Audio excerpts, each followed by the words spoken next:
interview tamuli kigambo ddogo wabula guy editor yagasagasa ebintu bye n'abiteeka ku mpewo.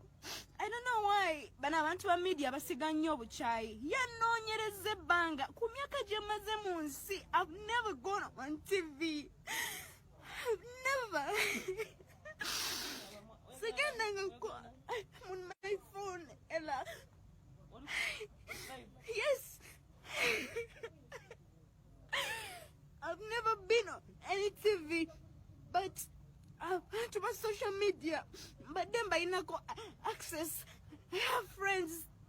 But then nyinza ogenda okola nabo interviews naye sikyagala ndi muntu okipingira obulambu bwange wansi mbakumene muje kola nengenda nenebaka. But what hurts me, omuvubuka wa NBS yazze naati kawa akatebe nenteeka akange on the sides ngatanasa ku kamera namugambye byoza okumbuuza byogenda okwogera nangamba yes njagala clearing your name. Abantu bakulaba ng'omulogo ne mugamba omulogo nagamba Kani yagambye oli mulogo olwokuba salabye interview ya Kani nakituta nti bwe yayogedde naye Bambi mu interview wabaayo okwegatta ne kitange sayogedde ku nti omwana oyo mulogo. I didn't.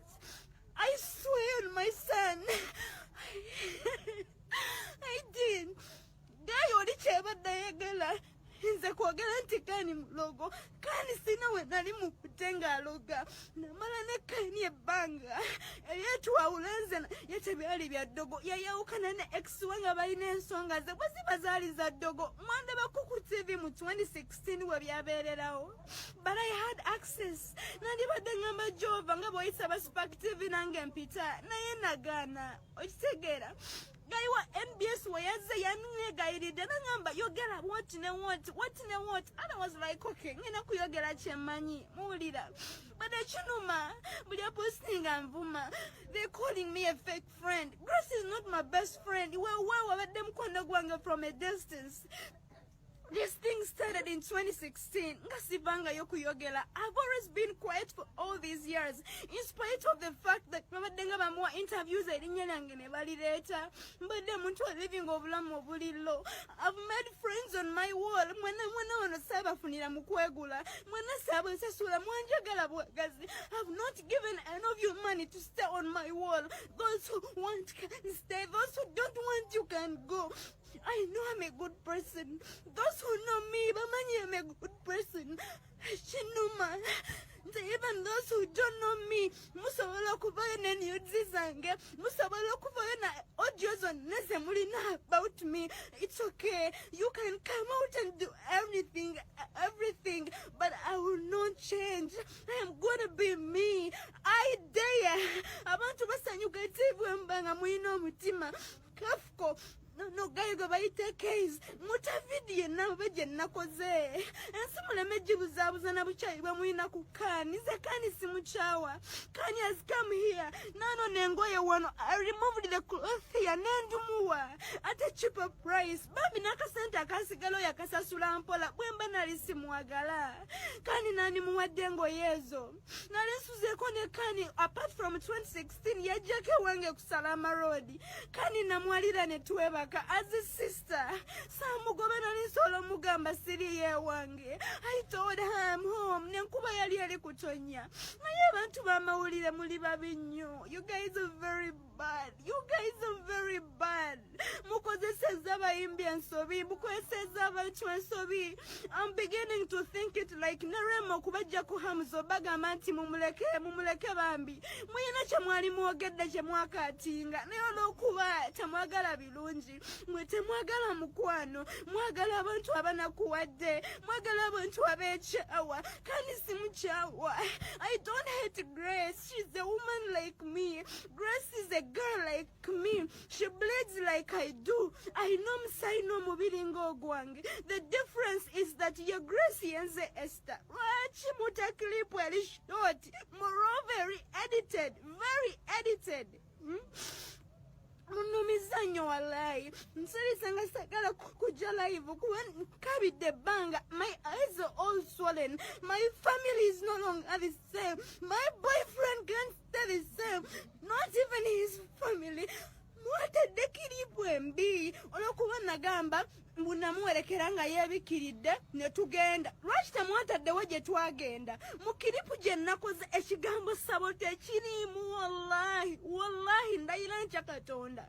Kyobulaba Farooq anoonyeza n'angamba Essie jangu ende gye koleko interview enso gigamba amazima naye tekimala kuba ne bwe naabawa link temujja biraba. Mugenda kulaba omulogo eyeekaza, mugenda kulaba fake friend eyeekaza. Nze sigulirira mikwano. I have a few friends in life. I am good. It doesn't matter even if they are 5, they know I am good. Naye munumi obulamu nti namwe abati nyabamanyi temuyinza kundifendinga namwe mukutte video esiga obuchayi namuzisa ku status namuzifuula ekikulu namuzisa ku timeline namuzisa mama tendo mwe mumanyidde ddala nti abaana bavuma. I've been called all insults. Bambi busy. Bambi malaya. I am none of the things I've been insulted.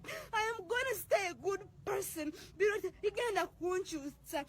is not the first hardship I'm facing. Someone has ever put my nudes out. Katonda na nyamba tebyatambula. Olwaleero oli ne bwazijjayo n'azitambuza. Wallahi sigenda kwechawa. I am not going to kill myself.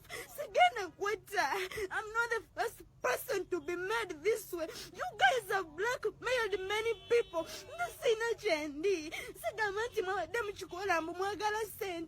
You didn't take anything from me, neither did I. You came at my workplace. I gave you a chair. You gave in the camera. I asked you mukwano case.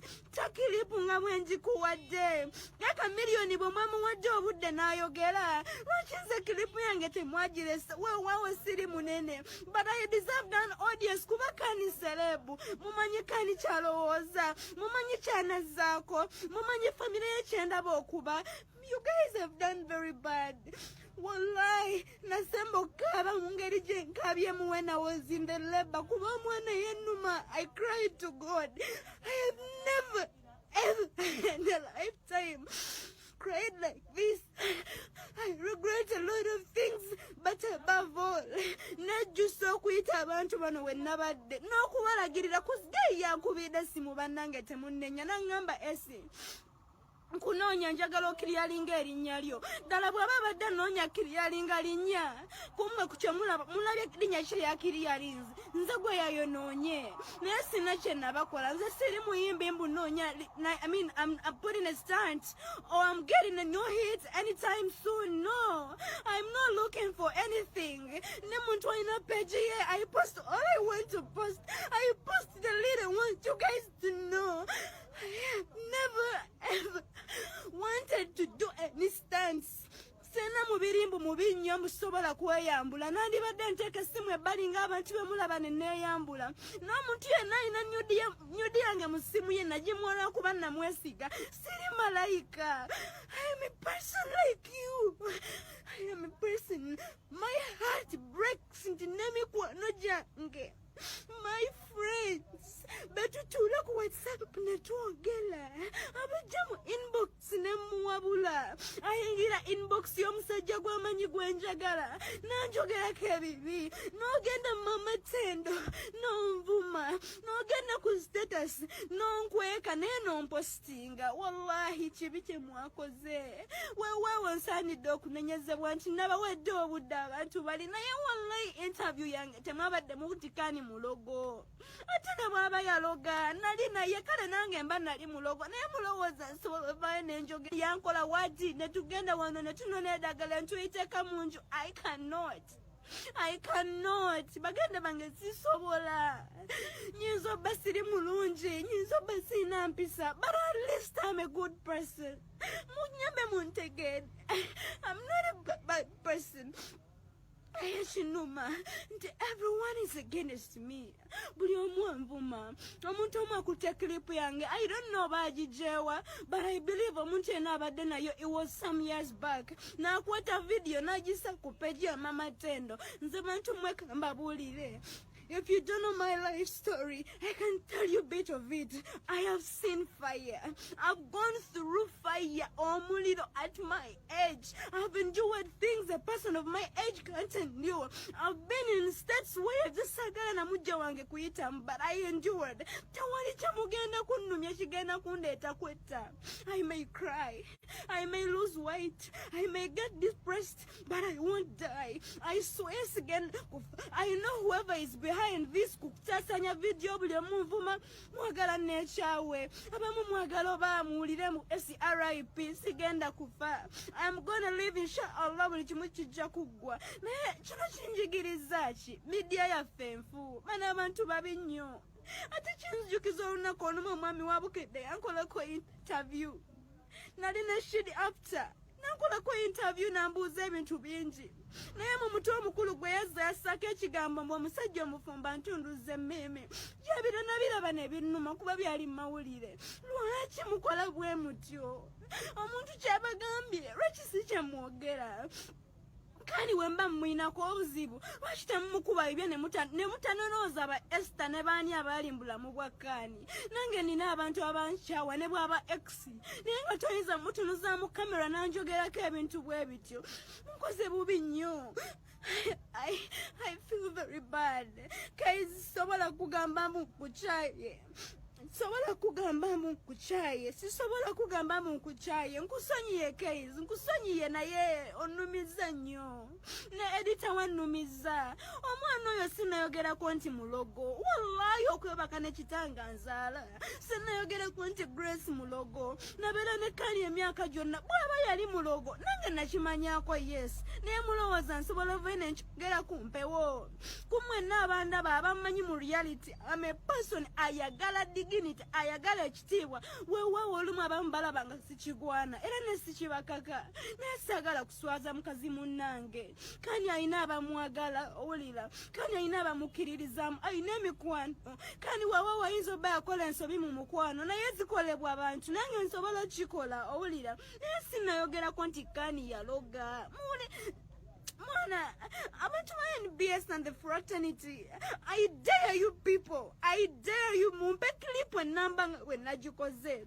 The only thing I swear jenayo get the go. Ngojeke cheshe kumal. Yambuziza cheshi la chiwali obedoko mumbera ne Kani. No wazanchi oba Kani. Chinemagamanze the only thing I know. Atangana chesi subi nanti chandi genza that extra. Much posting of social media and send chawe. Kani yanku asakavera mungalo zange. Nengende wajova. Ochitegera mama nze nasigwanga ddala ebbanga lyemmala ne Kani nasagwa ddalu kale bw'aba ali mulogo nze nga teyandoga okitegeera muli babi nnyo naye the good thing is ndi mulamu. I can breathe by my own lungs. Sidi mu oxygen. Sewadde butwamu ndi mu bed, ndi ku sick bed. And I believe there are people out there abachanjagala. Weewaawo bingi mugenda bikola, bingi bijja vaayo, bingi mujja byogera, bingi mugenda binvuma, bingi. But I want you to remember one thing. Mu bulamu ne mbutali bulamu. Enensi bannange tetuna gye tugitwala. Omusajja yabagambe ensi tebeemaza mu baana bannyabo. Gwankolako interview ng'oyagala kusiga bukyayi kuba Kani omuyinako obukuku oba olwokuba bagambye omubuuze. Kani ajjako era ku makya ave mu nsi ove mu nsi. Enna tugirekawo. Waliwo abagenda okuddayo. Wulira. Waliwo abalijja. It's not the last us. Naye tukoze tutya ensi yaffe. Because you people twagala nnyo obukyayi okusinga omukwano.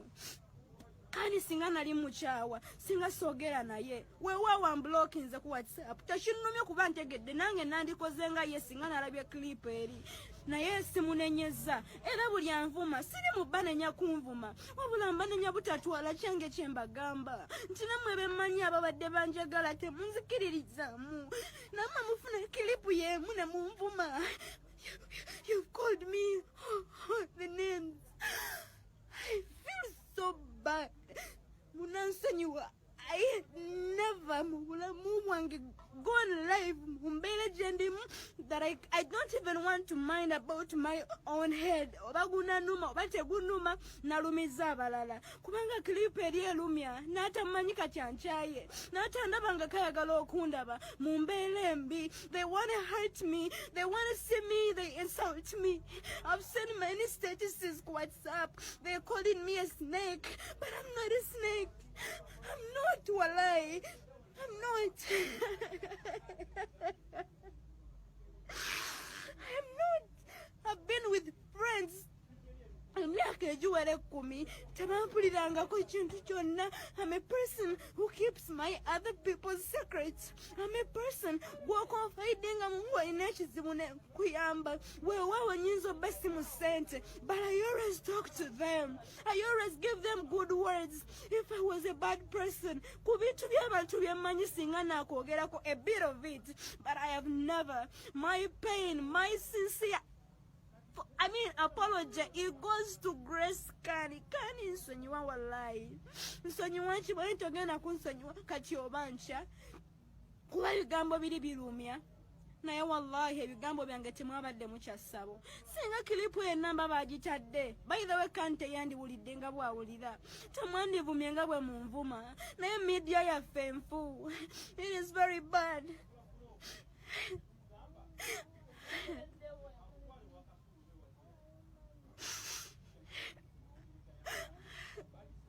Naye kale muli munze mweba mikono bange benina Facebook abatini babaka 10 basaba munsonyiwe. I made a mistake njogera n'abantu abo naganya okuwuliriza omutima gwange. At first nabadde nganye, but I was like okay kasita ngambye ankubira kujja munkiri alinga erinnya lyange mukani agambye naloganga naye. Olako Bambi salaba interview na ukiriza interview wache yendaze kumbe yako aframinza kintu kye omwana kyatayogedde ate ne bwaba abadde yakyogedde yakani yabagambye ko nti we banga enamala naye nagenda ko ne musawo weliti ne bweliti kaizi gwa mwennyini bw'obadde nango kye Katonda wangambye no ngamba masabo kige mwagenda mwe mutukula nze nasomera kakuuto olevo yange yonna sisalanga na kubo ligenda mutukula abaana abamanyi benasoma n'abali ku live banjulira simanyi mutukula weewawo nga natolokanga paka sanje paka kyotera but sagenda ko mutukula okitegeera kani bw'aba yagenda yalina ensonga ze munnamasaka oluguudo luva Masaka paka eyo munda. She had the right to go anywhere. Ate ne bw'aba yaloga mwabanvuma mukoze ebintu bimeka ne bw'aba yaloga. How many of you have gone to shrines? Chiringo omuntu okuvuma omuntu alina ttatu nga goliko emisala gy'omusabo ani asinga ebibi kumu abanja abanvuma. Who of you has not committed a sin? Ate lwaki tongweya nnyo okujajinga abantu? Has any of you approached me ng'oggyeko Diana, Hassani Wanswa Cranes, Hassani Wanswa then Suka n'abantu abalala nga bana Ella with some other 3 people Hadi Chimera. The rest of you muli mukunvuma. But have you taken time to ask me? Have you taken time? Tamunambuza. You don't know the pain I'm going through. Tinamwe bemanyi abange musirikirira ne posting videos Ebigambo Essie mubi. Wallahi siri mubi. Sagala kwelungira mu munjagale. Wewewe temujja kunjagala. Ne leero temugenda kuntegeera until you take your time you analyze. Nze mpise mu bintu bibi nnyo. People have treated me very bad, but I've never revenged to them. Omuntu omuyankolako ebintu ate mukazi nga nze. Singa nali nsobola omuloga. Nandyebuuziza ku bantu bangi abayinza okikola. Naye I'm not going to be a bad girl. I'm not going to be the person chemunvumo okuba. Mpise malaya ono biki byayogera mumulaba face nungi na bunya matama mutogwa Bosco taina magezi embize eno buli kigambo ekibi olunaku lweggulo ne leero mbiwulidde sityamu ntya Katonda okufiira obulamu bwennina n'ebbanga lyemaze mu nsi nze sivumwangako nga bwe navumiddwa nze mbadde sigenda kabira bivumo naye nammwe abanga abatini be nalabye nga nvuma. The people who come to my inbox nambuuza ne muwabula oyo muntu yennyini amanyidde ddala mbu sitali bw'ati nawe n'ogenda ku mama Tendo n'okola post envuma n'okomentinga ng'olaga oli mu kwexaggeratinga kye nayogedde naye nga weewaawo vidiyo yange entuufu nabadde nyinyonyola gayi ne mugamba ekisabo gy'oŋŋamba siwamanyi nze wamanyi we nawerekera muganda wange wali mu gundi wa Umar mu gundi ya mwalombele juwa ate nze simanyi kombe wa Sheikh wabeerayo sabo description gye nabadde mpe yo gamba mbu waliwo akatapu akaleeta amazzi koza abadde ambuuza nga ndaga ddala wooyogera we watuufu namugamba mpamanyi nali nyingiddemu munda nekani ddala eryo sabo Rani ya omwana yanvumye ekyo ekigambo nedda era tonzijjako simu Ella no I feel so bad